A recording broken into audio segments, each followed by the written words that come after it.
Olá, boa tarde. Eu sou Natália Coutinho. Olá, boa tarde, sou Norbert Alves. E este é o seu mais novo parceiro no horário do almoço. O Universitando está só começando. É isso mesmo. A cada semana iremos trazer temas relevantes e importantes para serem debatidos aqui no estúdio, sempre com um convidado.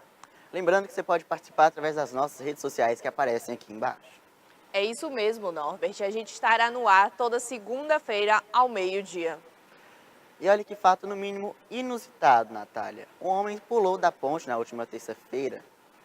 A vítima aparentava ter 40 anos de idade. Segundo informações, ela encontra-se hospitalizada. A reportagem é de Milene Ferreira. Na tarde da última terça-feira, um homem se jogou de cima da ponte do Rio Cachoeira, em Itabuna.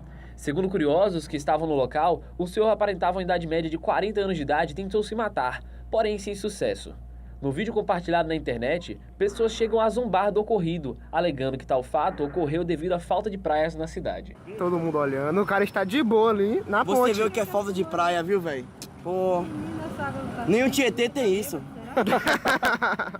Mas essa não é a primeira vez que isso acontece. Em 2017, um homem se jogou de cima da mesma ponte após uma discussão. Os bombeiros foram chamados e a vítima teve apenas ferimentos leves. Que fato inusitado, né, Norbert? Eu espero que isso não vire moda. Exatamente, Natália. Isso não é exemplo a ser seguido por ninguém. Agora, entrando no assunto do Enem, na última semana ele completou 20 anos e a gente foi às ruas para ver esse nervosismo de perto dos alunos. O Enem, Exame Nacional do Ensino Médio, completou na última semana 20 anos de existência, criado em 1998 durante o governo de Fernando Henrique Cardoso. O exame, realizado pelo INEP, Instituto Nacional de Estudos e Pesquisa Anísio Teixeira, tem como objetivo medir a qualidade do ensino do país, passando somente no ano seguinte a valer como ingresso em universidades. Inicialmente, o exame contava com 63 perguntas e somente em 2009, durante o governo do ex-presidente Lula com Fernando Haddad, sob o comando do Ministério da Educação e Cultura, que se viu necessário aumentar a quantidade de questões para 180, que são divididas em 4 modalidades. Foi a partir daí que foram criados os programas sociais de incentivo à educação como FIES, ProUni e SISU. Mas se engana quem acha que esses programas têm facilitado a vida dos estudantes. Só em 2017, mais de 50% dos optantes pelo FIES ficaram inadimplentes, um prejuízo de mais de 32 bilhões de reais aos cofres públicos. A gente volta já já, não saia daí.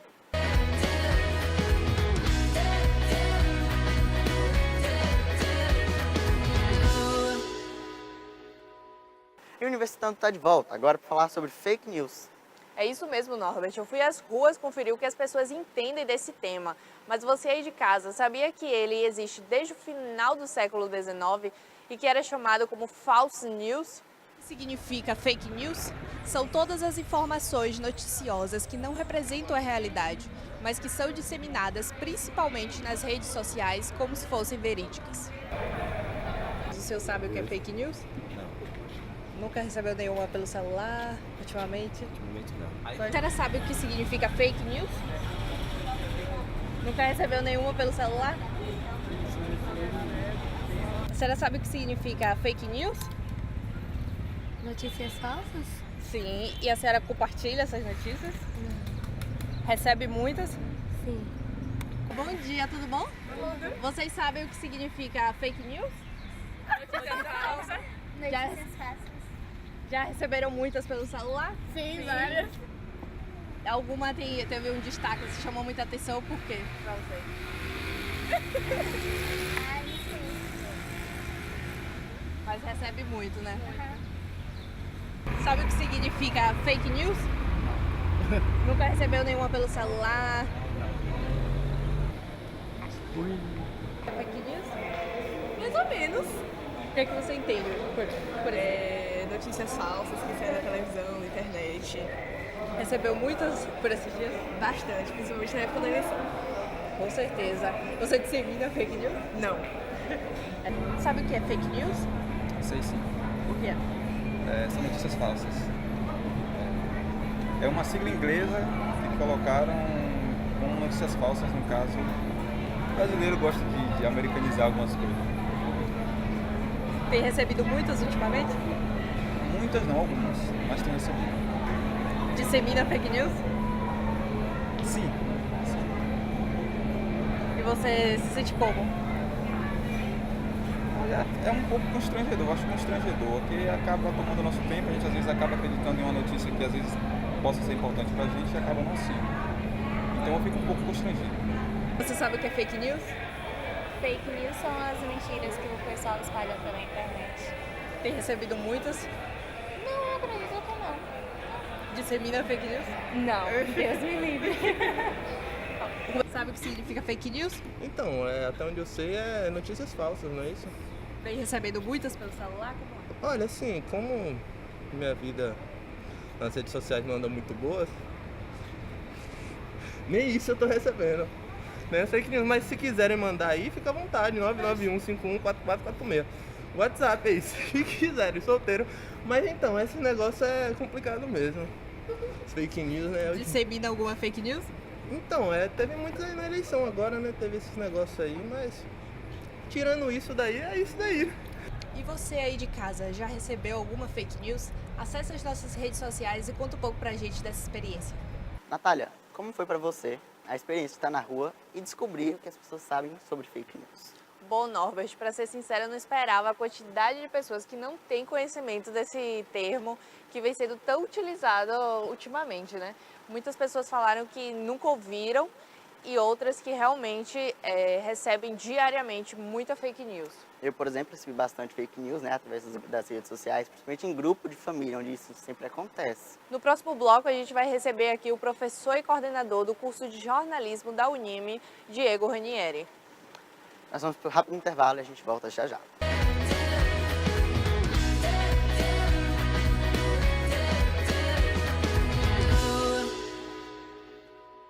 Nós estamos de volta com o programa Universitando. Hoje recebemos o professor comunicólogo Diego Ranieri aqui em nosso estúdio. Seja bem-vindo, Diego. Muito obrigada, Diego, pela presença.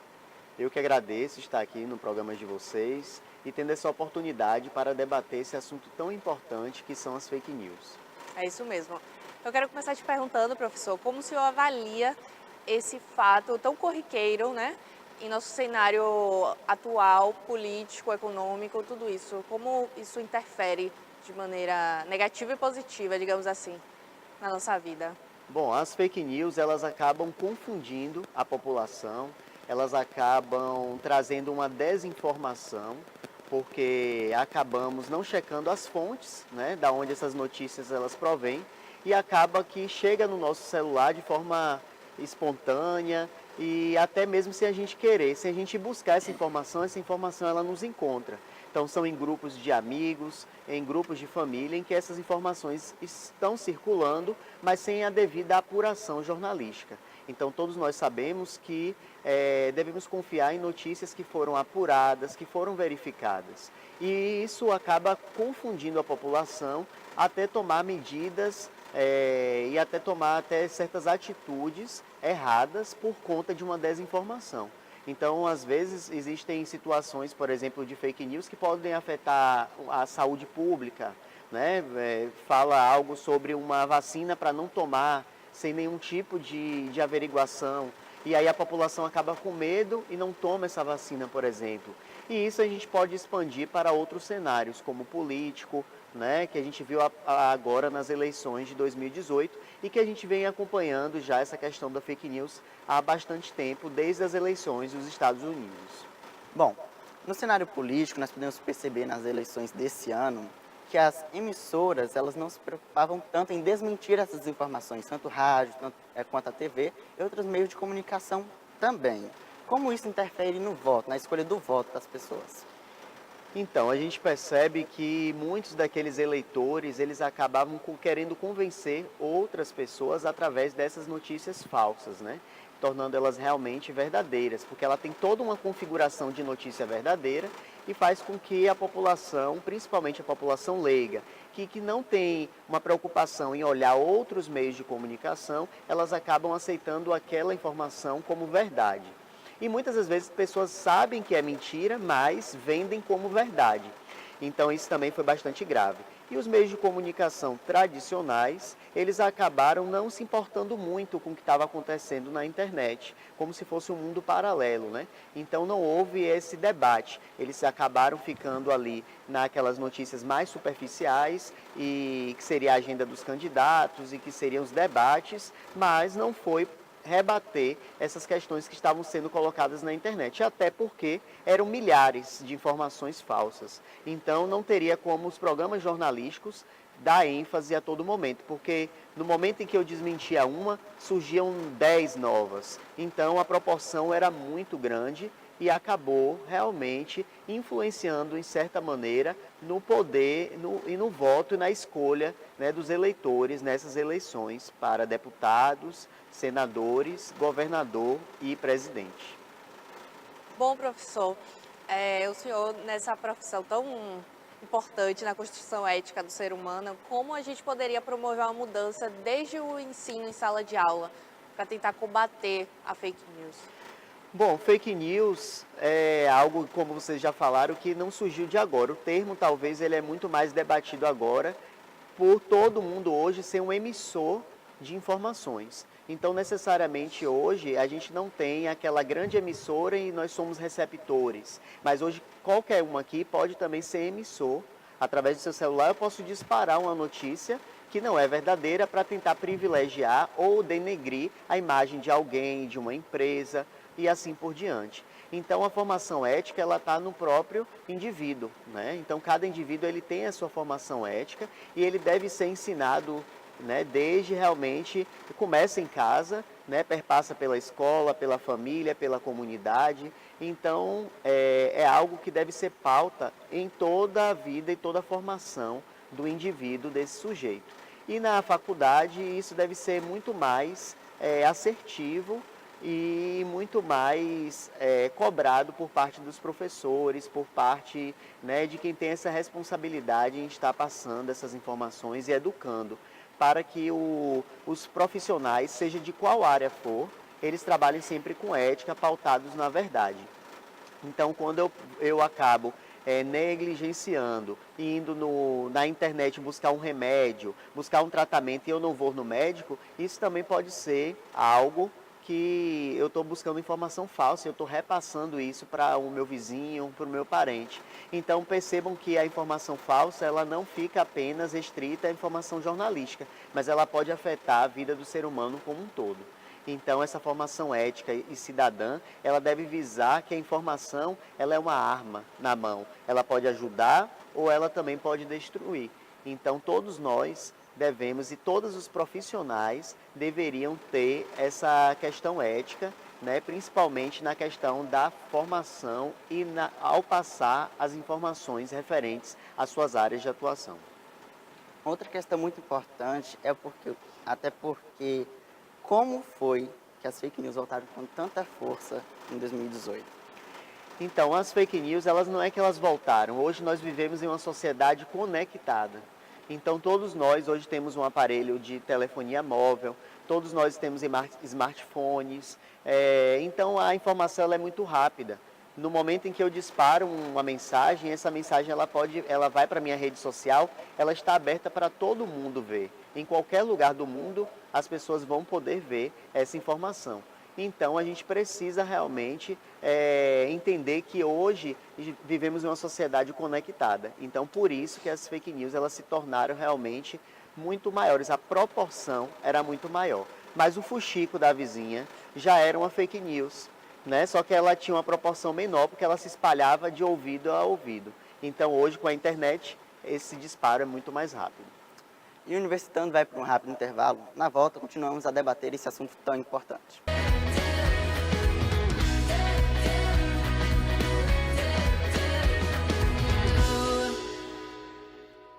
O Universitando está de volta. Continuamos aqui com o professor e comunicólogo Diego Ranieri. Bom, professor, como o senhor acha, na verdade, como começa essa curiosidade pelas pessoas em querer disseminar fake news? O que leva elas, na sua opinião, a disseminarem tantas fake news? Então, justamente elas são movidas por interesses pessoais, interesses políticos ou interesses até econômicos. Então, é notório que durante essa eleição cada um queria defender o seu candidato. E a partir daí, para eu defender o meu, às vezes eu atacava o outro com mentiras. E a partir dessa mentira, para ver se a pessoa desistia ou não, ou revertia esse voto. Então, na verdade, o que leva essas pessoas é justamente um interesse pessoal, um interesse, alguma vantagem, né? Então, se eu acabo falando mal de alguém, ou eu acabo trazendo uma notícia falsa sobre uma empresa, sobre algo, isso acaba trazendo um benefício para mim, porque eu quero ganhar em cima daquele malefício que eu estou fazendo para o outro. E, além de tudo, foi também colocada a ideia de que hoje existem empresas especializadas em soltar essas fake news, né? Isso desde lá dos Estados Unidos, que já foi investigado, empresas que você tem uma configuração como se fosse um site realmente de credibilidade, mas que acaba soltando notícias falsas. Então, existem hoje empresas que estão sendo, inclusive, investigadas pela Polícia Federal, entre outros órgãos de competência, porque são especializadas em espalhar notícias falsas. Então, alguém está ganhando com isso, porque se existe essa empresa e ela está ganhando para disseminar notícias falsas, é porque alguém quer ganhar com essa notícia sendo disseminada.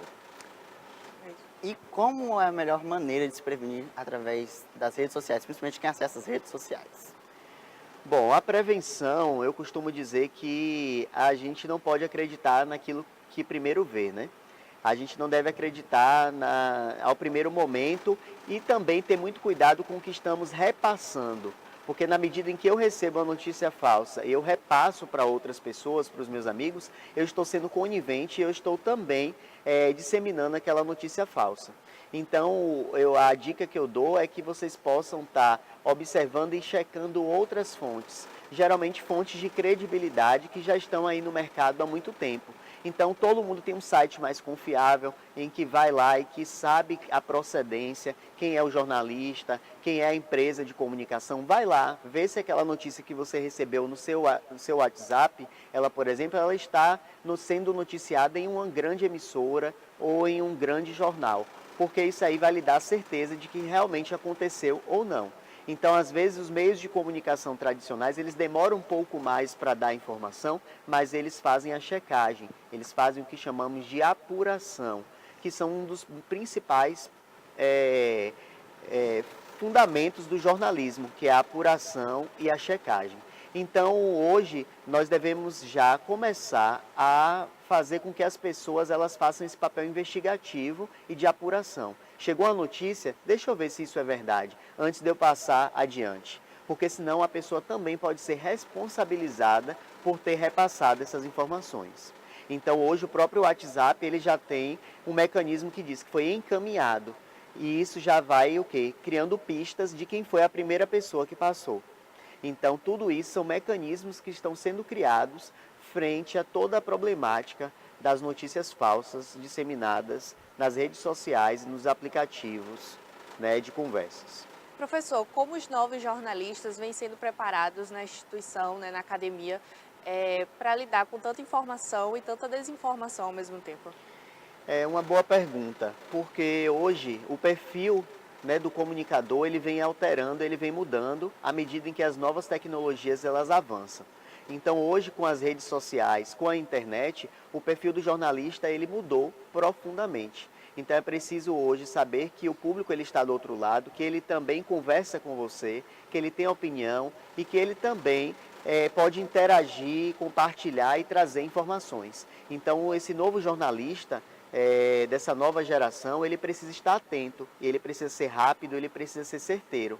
Mas, ao mesmo tempo, aqueles princípios jornalísticos de ética, eles devem ser mantidos. Então, um bom jornalista é aquele que ainda vai ter o seu nome preservado, é aquele em que vai ser confiável, em que eu vou poder ligar a rádio ou vou comprar o jornal e falar, não, tem uma notícia de fulano e nesse eu confio, porque eu sei que ele só vai falar ou ele só vai noticiar aquilo que realmente foi apurado e que foi checado.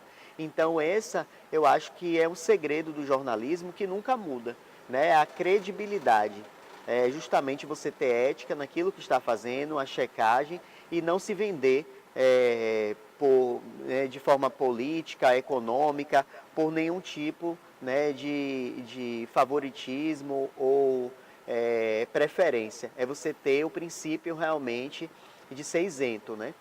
Sabemos que não existe essa isenção no jornalismo, essa imparcialidade, ela é fictícia, mas nós devemos pelo menos dar o mesmo direito de resposta, devemos ter o mesmo critério de apuração para os dois lados, reservar o mesmo tempo. Então isso é você agir de forma imparcial, fazendo com que ambos os lados eles possam sim mostrar os seus pontos de vista e terem a sua defesa quanto à sua acusação. Então os novos jornalistas eles devem estar preparados a todo momento para interagir com o público e para também lidar com essa desinformação, porque quanto mais informação nós não conseguimos absorver tudo. Então o que acontece é que as pessoas acabam entrando num processo de desinformação, em que o essencial acaba se perdendo num mar de informações. Diego, muito obrigado pela presença, por ter cedido o seu tempo aqui para nos dar essa entrevista. Muito obrigada mesmo, tá bom? Eu que agradeço, 2 jovens talentos do nosso curso e que já estão aqui realmente aprendendo a fazer TV, com essa oportunidade da TVI aqui com vocês. Então foi ótimo debater esse assunto e espero que o pessoal de casa tenha aprendido um pouco mais sobre como combater e verificar a questão das fake news. E o Universitando fica por aqui. Até semana que vem. Tchau!